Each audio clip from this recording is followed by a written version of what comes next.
I grew up learning that wanting more is wrong. We call it an abomination. Where I am from, you cannot want more. It is wrong to want more. I'm like, give me everything. Hey, it's Morgan, and welcome to season 2 of Permission Podcast. This season, we're not playing it safe. We're not editing the truth to make it easier to swallow. We're not shrinking it, softening it, or wrapping it up with something more acceptable. This season is where we say it, even when it's uncomfortable, when it changes us, and even when it costs us. Because the truth is, the version of you that everyone understands is usually the version that's been filtered. And I'm not interested in that anymore. This season is about unlearning the rules you didn't realize you were following. The ones that told you who to be, how to love, how to show up, how much you want. It's about taking your voice back, your standards back, and your identity back. Fully, unapologetically, in real time. We're talking about the things people feel but don't always say out loud, desires, boundaries, relationships, identity, power, the messy middle of becoming someone new, not the polished version of it, the real one. So if you've been feeling that quiet pull, like something in your life doesn't quite fit anymore, this is your space. Not to become someone else, but to come back to yourself. This is Permission Podcast.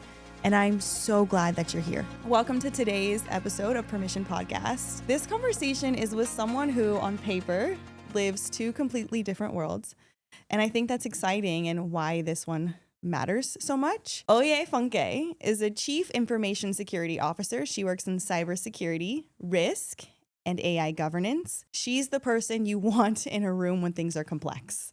When the stakes are high, when decisions actually matter, she brings clarity. Oyefunke Fayoyin, thanks for joining me today.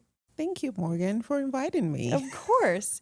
You know, it's so funny because when we were talking the other day, you were like, I have a career in something else. And I kind of already knew that. But I knew you were a boss. I just knew it. I knew it. And there's just something about the energy of a woman in the room. Okay. And I just remember getting my hair done at your salon and thinking, like, one, as a business owner, it is hard to own a business and then two, a storefront. So I was just like, how is she doing all of this? Like, so just like in awe of the work, because I know it takes so much work. And I'm just so glad that you're here and gonna chat with me today. Sure. When you say it that way, you make it sound scary. Like, gosh. I don't mean it in a scary perspective. I mean it in like, okay, girl, you do your thing. Okay. Like, I see you. It is not easy, especially in a male-dominated world, not just business-wide, but this world is dominated by men. And so when women like you show up, I'm like, yes, honey, more, please.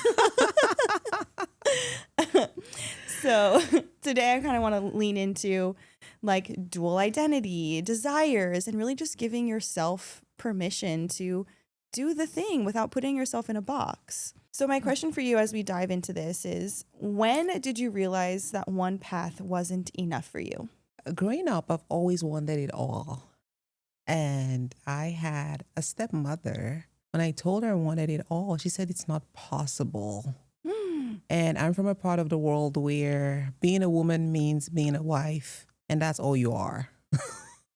Being a wife and being a mom, of course. And so when I say I am multidimensional, I get that weird sigh from everyone else, like,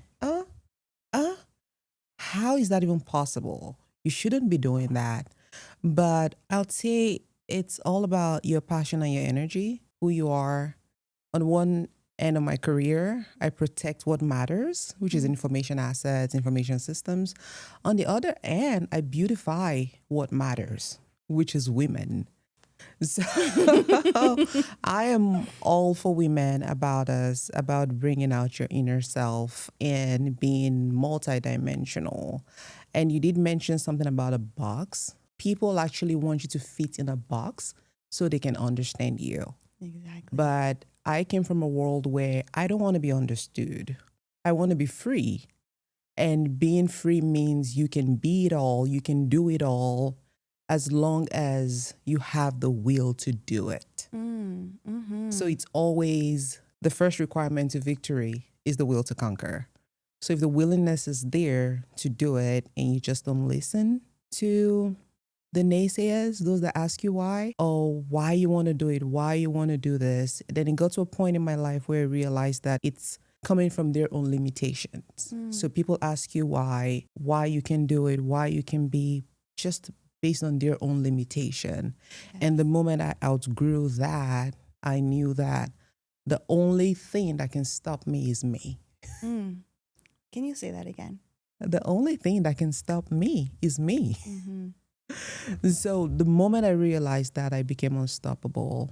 I can harness my energy into anything to protect what matters, to beautify what matters. Being a woman in cybersecurity actually gave me the discipline to be a phenomenal businesswoman. And my artistic side, on the beauty side of things, makes me a creative CISO. Yes. So both of them kind of work together. So think of one house, two different rooms. It's still one house. Yes.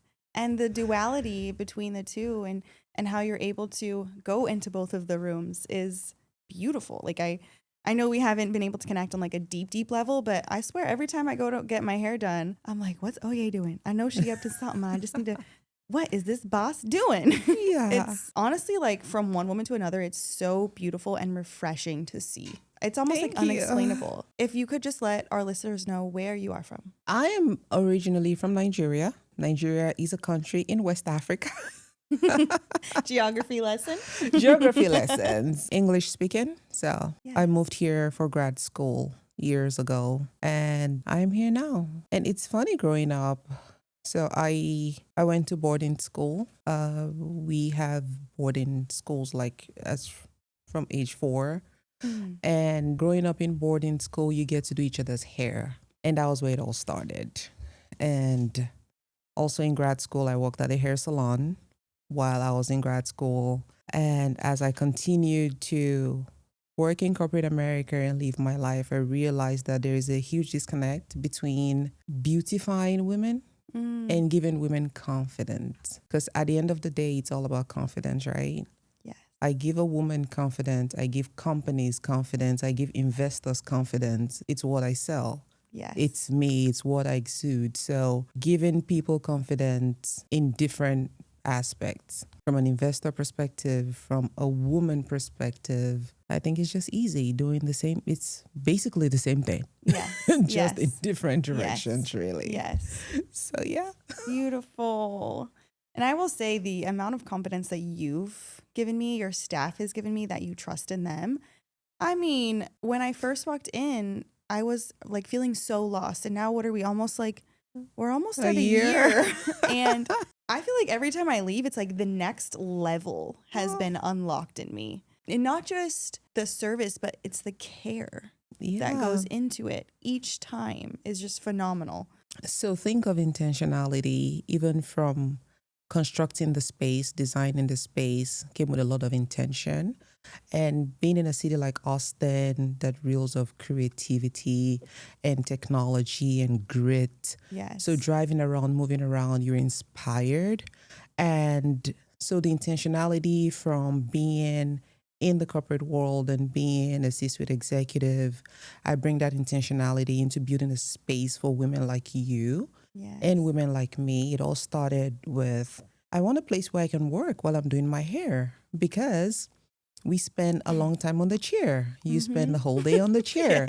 So I need high-speed internet. I need to be able to take calls. And that trickled into the choice of staff, the team members, and all going with the same vision, which is providing value, customer obsession, and care, like intentional care to fellow women and, everyone alike. Just come in and we want you to live better than you walked in. Yes. We want you to live being your best self. So back to the duality is just, at the end of the day, it becomes the same thing. Yes. Value add, confidence, and just bringing the best out of people. Yes. So it's inspiring and refreshing when I hear the unsolicited feedback that I walk out of your space and I feel very confident. And I'm like, yeah, Yes. we're doing something right. Yes. Because that's all we want to do. Yes. It's like the next level of hospitality. Yeah. And I feel like the world is kind of losing that. I know. And that's the most important piece is you walking into a room or you leaving a room and knowing that somebody saw you and cared about you. Yeah. The biggest piece of humanity, and for you to know that your space is providing that. Yeah. So when I read and I look back in the last 20 years, I think of body image and self-confidence and women being seen the way they should be seen, or even men being seen the way they should be seen. And, with COVID, I saw that was just going away. We don't connect. We don't see people the way.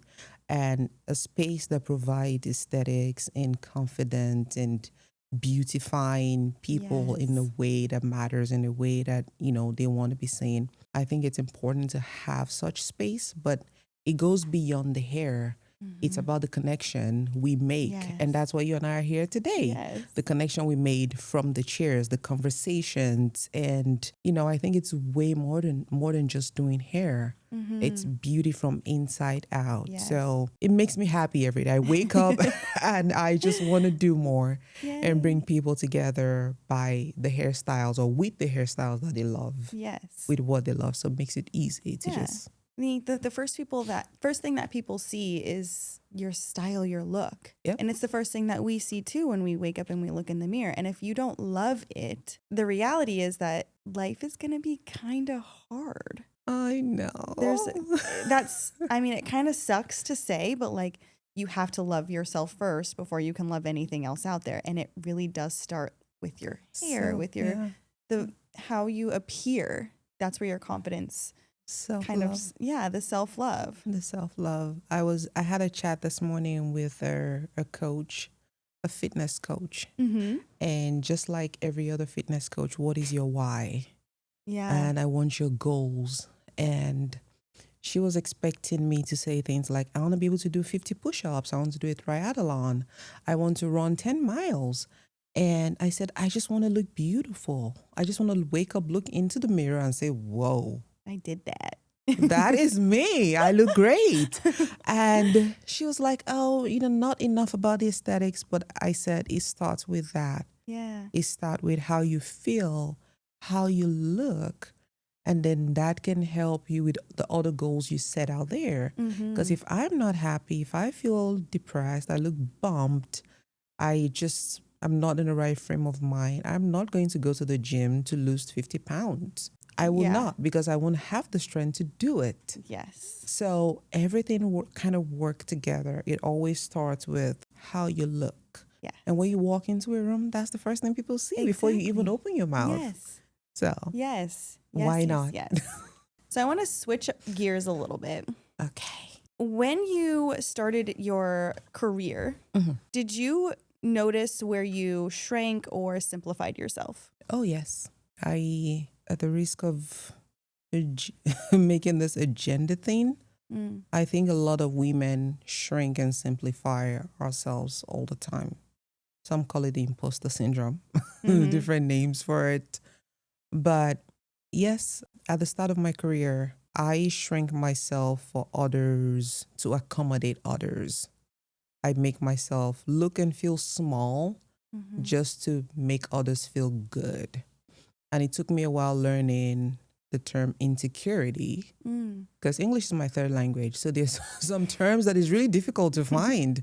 And when I learned this term insecurity and projection, how people can project that to you, then I started kind of working through it and working out of it. But at the beginning of my career, I really had to shrink myself either for someone to feel great about how they look.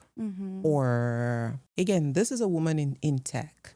This is not how I'm expected to look. Yeah. I walk into rooms, I get invited by people to events as a CISO, and I walk in there and they don't know they invited me and they're looking for me. And I'm like, hi, you invited me, I'm here. But they're like, oh, wow, And I had to ask someone that, who were you expecting to see? Yeah. What were you expecting to see? You expecting to wear jeans, backpack, and like there are stereotypes. Yes. So Yes. at the beginning of my career, I had to fit into those stereotypes. I had to just shrink myself, do less, talk less, don't be too confident, don't be over assertive, you know, until I met a boss who is my current mentor. I don't work with him anymore or for him anymore. And he made a statement to me. He said, "You're a brilliant girl. You're great at what you do. But I don't want you to be afraid to be too assertive." I'm like, what? And, coming from a male in cybersecurity, he said, "I see you do all the work. You put in all the work, all the hours. You simplify stuff. You do things people struggle to do in a year. You get it done in a month. So why can't you speak up? Why can't you be assertive about because security is really, most times you have to tell people what to do, when to do it, how to do it." Yeah. And that was when I stepped out of it, when he said, "Don't be afraid to be too assertive."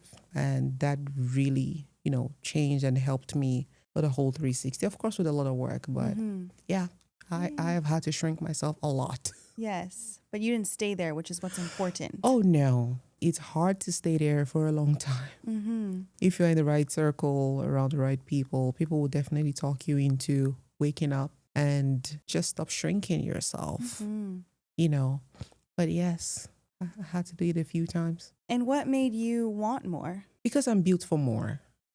Because I have the capacity for more. And why settle for one when I can have it all? I also believe wanting more is not greed. It's capacity. And if you have the capacity for more, I think it's a disservice to you, to yourself, to shrink or to want a little just to make other people comfortable. Yes. So my background, my peer groups, people that influenced me and inspired me want me or want to make me want more. And to your previous question about shrinking myself, I shrunk myself because I thought maybe it was impossible to be more. I thought it was greedy to want more until I broke out of that box that subconsciously or in my mind has been there, that I cannot want more. It's wrong to want more. It's greedy to want more. And when I broke out of it, I thought, yes, I can actually have more. And you know how it works. The more you realize you can have more, you keep wanting more. You can desire all of the things. You can desire it all. Yes. Because human wants are insatiable.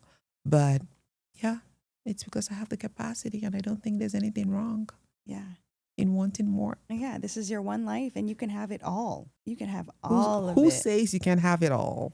You know what? Exactly. And I don't know why it's been instilled in so many women's brains that they can either only be a mom or only be married. And those are the two things that are going to satisfy all their wants, needs, and desires. Yeah, I think it's the society. Yeah. I think it's just like preconceived notions, how the society has framed what being a woman should be. You cannot want more. It's wrong to want more. Like I grew up learning that wanting more is wrong. We call it an abomination. Where I am from, you cannot want more. It is wrong to want more. I'm like, give me everything. Oh no, it's wrong. you can ask for it. But yes, once I realized I have the capacity for more, I've always wanted more. I just was timid. I couldn't own it. Yeah. That I wanted more. There's no turning back once you stepped into it. Nope. What does your life actually look like now? With more? Yeah, with more, yeah. Tell us. You know how it is once you step into the world of possibilities. Yeah. And you're like, this is possible? Okay, then I want more. But my life is beautiful, very fulfilling. And fulfilling because when I have the privilege of sitting on this chair with women like you, and how did I meet you? Is at the salon. It's very fulfilling for me. It's just waking up and knowing that I put a smile on someone's face or waking up and knowing that I help a woman get a confidence back, Yes. or unlocking the potential, seeing women the way they want to be seen, or being the mirror to a woman. That is my life right now, and that is very fulfilling. From protecting what matters from a security perspective and how everything kind of mesh into each other, it makes me wake up and be fulfilled, really. Yes. So that is my life now. Yay. A life filled with purpose and passion. That's it. And how beautiful is that? Couldn't have said it better. I feel like that ultimately is everyone's goal. And it's women like you that show other women what is possible when you give yourself permission to do the thing, to want more, to say what you want to say, to achieve the goals. You are the visible permission slip of what that looks like. Yeah. How does that feel? It feels great. Yeah. It feels great. It feels empowering. And I'll be happier to know that women across the country, across the world, watching us, listening to us, can also do the same thing or even do better. Yeah. There's a big difference between stepping in a room and just being another person in the room, or stepping in the room and feeling like you are a part of the room. And I think as women, especially queer women, we are sometimes lost in the identity of what the world thinks we're supposed to be as opposed to what we actually are. So I have created the WOW Collective, rooms where we can show up exactly as we are, connect with the women around us, have real conversations that leave us getting a new number, making plans the next week, and don't have you second guessing the decisions to leave your house. The WLW Collective is a space where you can show up exactly as you are, make real connections, real friends, and leave with a cup that is full. If we can unlock those potentials that are there, that are just hidden or that has been buried due to preconceived notions or societal norms or noise or culture, if we can unlock it and know that we can have it all, we can do it all. We can want more. We can have a purposeful and passionate life and fulfilling life. We can do it. What is stopping us? Nothing.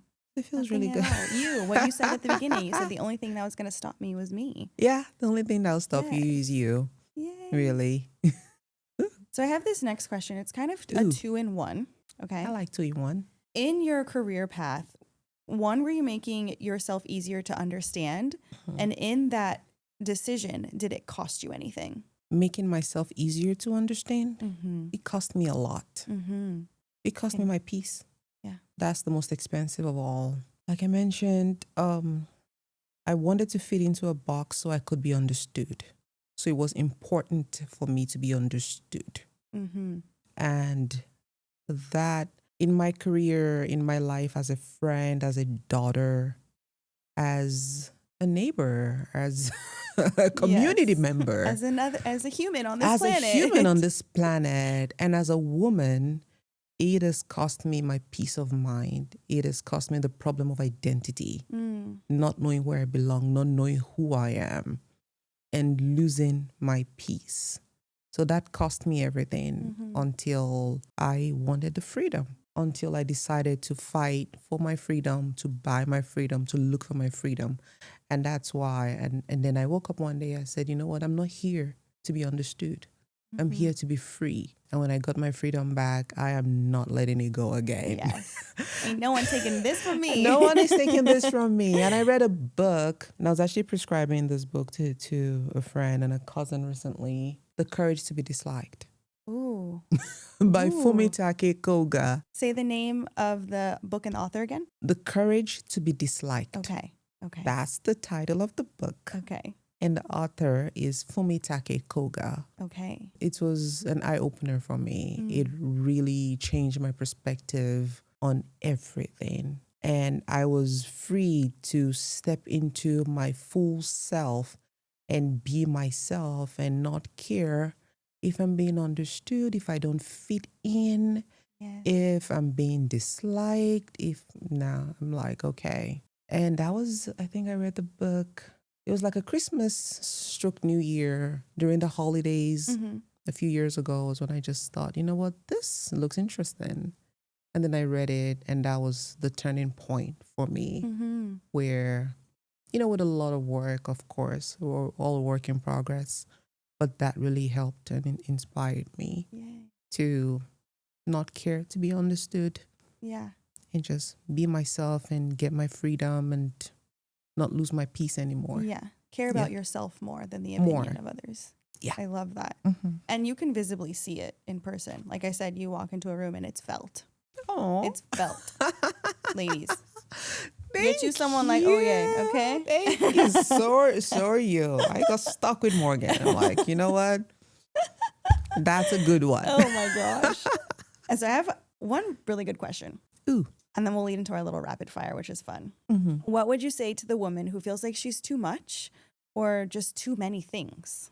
A woman who says she's too much and she's too many things. And she's not necessarily saying it to herself. I know. She's feeling it. I know she's feeling it. Yeah. I'll tell her she's not.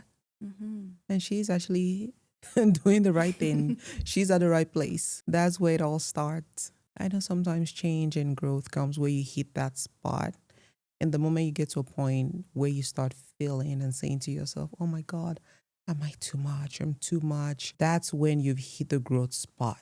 And that's exactly where you should be. And that's the beginning of the growth, of the transformation of it all. I'll tell that woman, you're not. Yeah. You are just the right amount. Yes. And there is still room for more if you want to be more. Yeah. But you are enough. I think women hear that and then they think they have two decisions: dim their light or keep going. And the women that keep going, I feel like really step into their power. Morgan, it's hard not to dim your light. Yeah, I can't imagine. It is really hard not to dim your light, especially when you think of the multicultural, multi-ethnic, and diverse country that you live in. Yes. And most times, and part of owning a salon is you hear a lot of women talk, you have a lot of conversations. And dimming your light is actually easier than keep going. Yeah. It's easier to just dim it and just be done with it already. Yes. So a lot of women just want to dim their light so quickly to make others comfortable, to accommodate others' insecurities, to just make others look better or feel better and get their limitations projected on them. Yes. So it's super easy to dim your light, but if you can break that barrier and keep going, you're unstoppable. Yes. And I think a lot of women think that they can't. But you're, like I said, a walking permission slip to show them that they can, and it's possible. Oh, it is possible. It's so possible. I say, if you think of impossible, how you spell impossible, when I was in my early 20s, I said, all things are possible because the word itself says am possible. Yes. If you spell impossible, I am possible. Yes. It's not him, it's I'm possible. Right? Yes. So everything is possible. You just need to put your mind to it and want it. Yes. And want it enough to get it. Want it enough to go for it. But the easy way out is to dim. Like I said, it's 99% easier to dim your light than to keep it going. Yes. It's the easy way out. And honestly, it's easy to take the easy way out. But to keep going takes a lot of courage. Yes. It takes a lot from of you courage to keep it going. But I feel like too, like if that opportunity is being presented to you, that's your sign that it's also possible for you because it's right in front of your face. You're being called to it.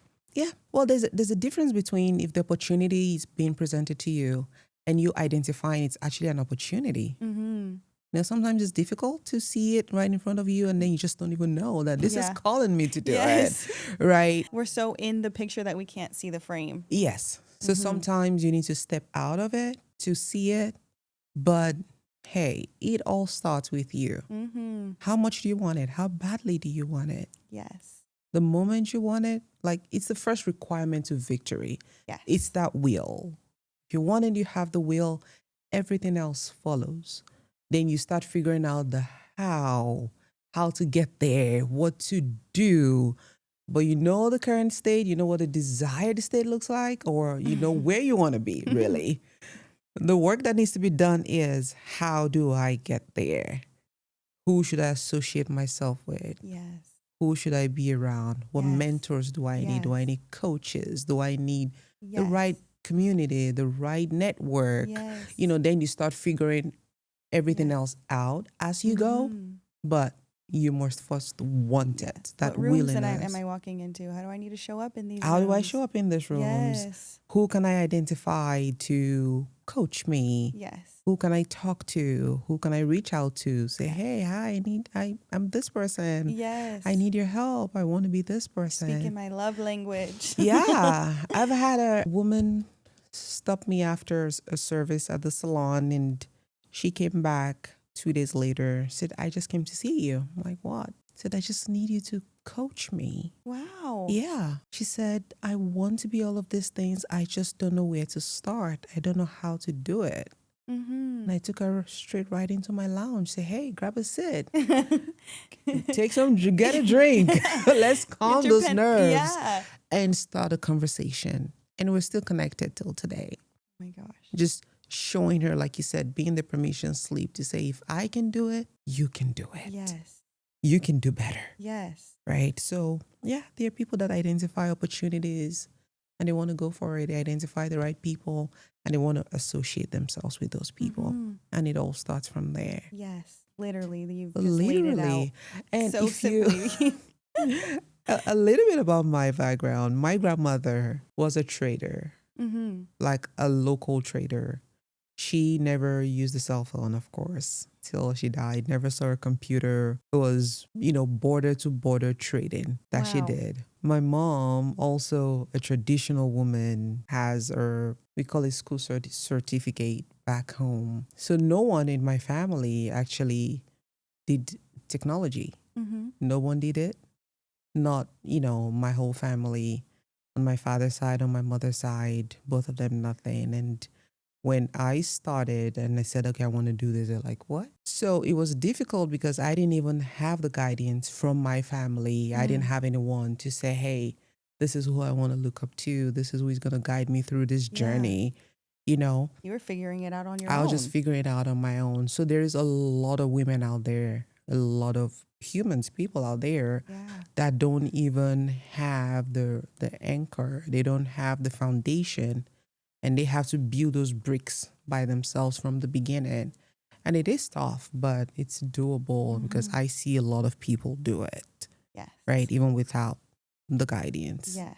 But they get it done. Wow. Thank you so much. Oh my gosh. So as we wrap up the episode, we do this fun thing at the end. It's kind of like a rapid fire. And the theme of it is say it even if it ruins the room moments. Uh-oh. So don't be afraid, and I know you're not, so say the first thing that pops up in your head. And this is kind of like a rapid fire, so you don't think about it too much. Do you think most leaders actually understand the risks they're responsible for? No. Is ignoring risk ever a conscious decision? Yes. And you can add to a little bit if you feel it called to. Oh, yeah. If you feel called. If I feel called to. Yes. So do most leaders know? Yeah. The first answer is no. I don't remember the full question. Risk, ignoring risk. Yes. A conscious decision. It is a conscious decision, but in the risk world, as a risk manager, your job is to communicate the risk always.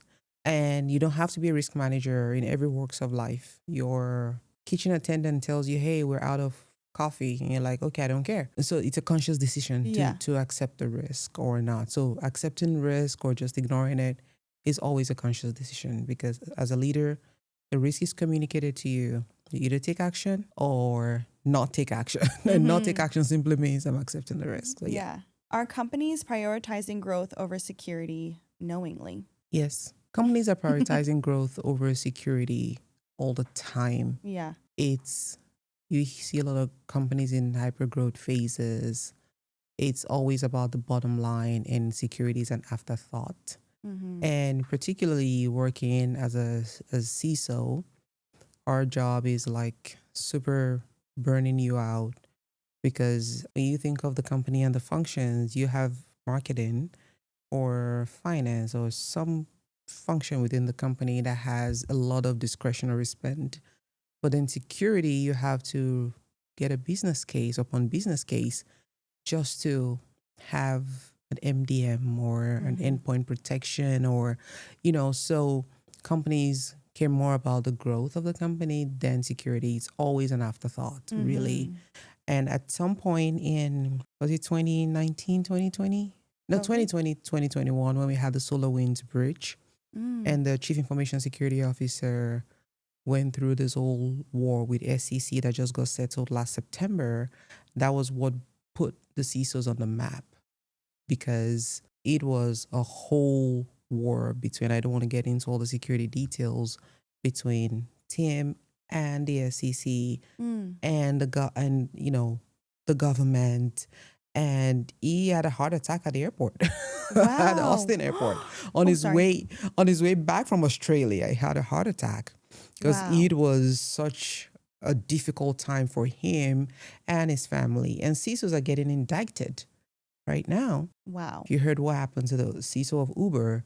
So security becomes more stressful by the day, but companies don't care much about security. It's all about growth, growth, growth. That's all companies care about now. Thank you for telling us the truth. Sure. Last question. What's a hard truth executives don't want to admit? That they messed up. No one wants to tell anyone that they're wrong or they didn't do the thing.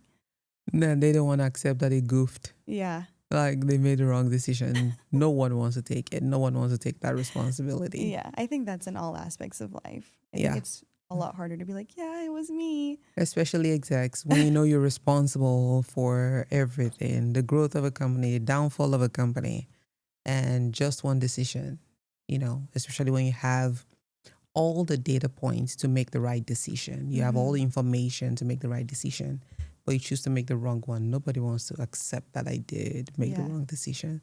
Yeah. So in most cases, you look for the fall guy or for the fall girl. We can blame it on that guy. Oh, yeah. Hey, that's the easy way out. Blame it on someone else. So. Well, Oye, thank you so much for being on today's episode. It truly, truly means a lot. And you just provided so much insight and possibility for so many women. What is a way that listeners can find you or connect with you or just reach out to you for support? You can find me on LinkedIn. That is open and super responsive there with my full name, Oyefunke Fayoyin. I have my Instagram as well, which I'm not the greatest on that, but... What is your Instagram? It's Oyefunke. Perfect. We'll link it in the show notes so you guys can go find her. But just thank you again so much for taking the time out of your day to be here and just share your knowledge with us. This conversation has been absolutely amazing, and just thank you so much. Sure. Thank you for inviting me. Yay. Thanks for having me. Look how beautiful she looks, you guys. I was going to say you look gorgeous. I love your hair. Go to the WA Salon for all your hair needs, located in Austin, Texas. Yes. And you can find me at the WA Salon, really.